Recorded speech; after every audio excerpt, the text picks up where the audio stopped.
you buying, stranger? Who the hell are you? Do you have anything I like? I heard you like collecting steelbooks. Well, I have just what you need. Jericho.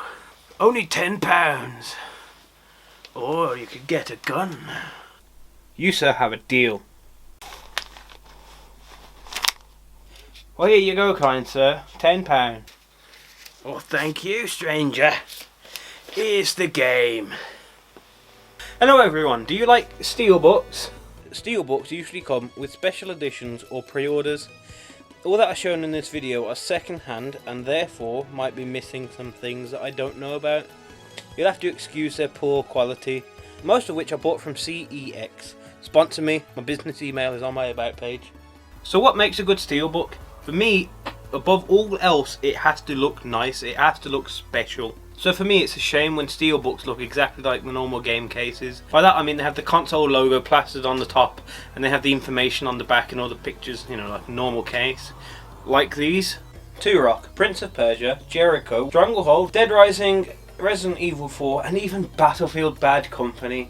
Those are just the bad ones out of the Steelbooks I own.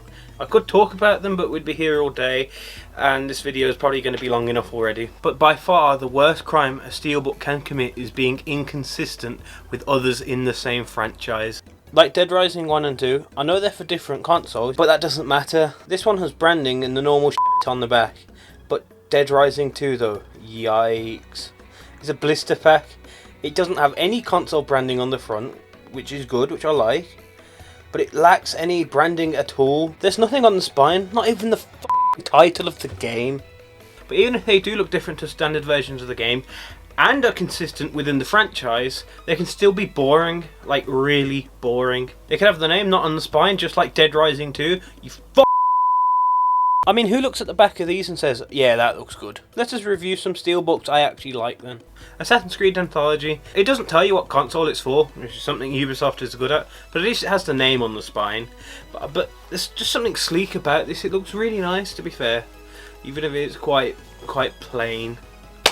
And then there's this. Well, it's for PS4, as you can see. It's really nice, like embossed and boss metal. Doesn't have the name on the spine. It's boring back, but it never tells you what game it is. I guess it's a mystery. Ah! It's the Order 1866! Then there's the Uncharted 4 Steelbook. This thing looks great. It has the PS4 logo on the back. It doesn't have any of that bullshit I don't like about Steelbooks. I mean, I wish it had the PS4 logo on the spine, but I guess not. I've never played Uncharted, yet I own this. Lost Planet is a game I thought faded into obscurity. I've never played it, but I own it. This has art on the front and the back, and it has a bit of a raised border, but it doesn't have the console logo on the spine, and the name is so hard to see. It even comes with this art book, which would be interesting if anyone gave a single monkey's toss about Lost Planet. The Forza Horizon book is pretty bland, just the logo on the front and the back, and there's also no console branding, but it's not hard to guess which console this works on. The Xbox One is backwards compatible. Killzone 3 has a great Steelbook. I heard the franchise is good too, but I wouldn't know. I adore how the PS3 logo doesn't cover up 1/5 of the box like some of the others. Has the name of the game and the console logo on the spine, so I can't complain there, it's all good. It's even got art on the back. I just wish it was raised and textured. You know, it'd make it way better.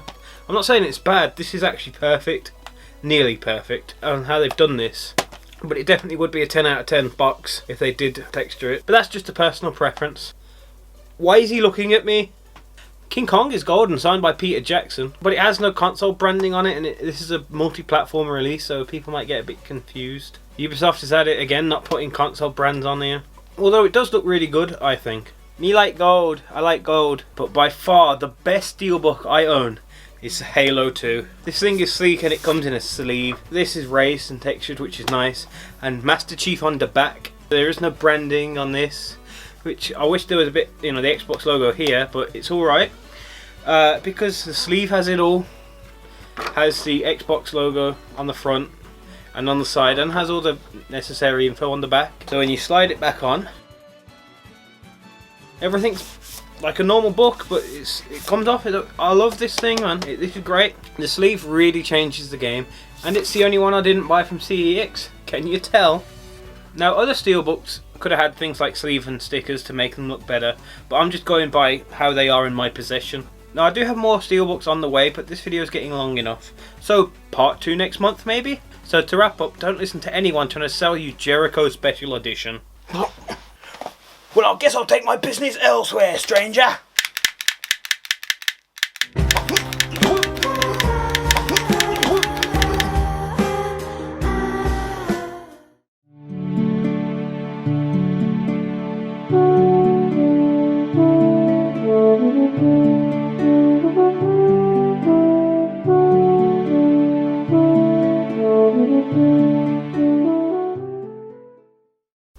King Cold? King Cold?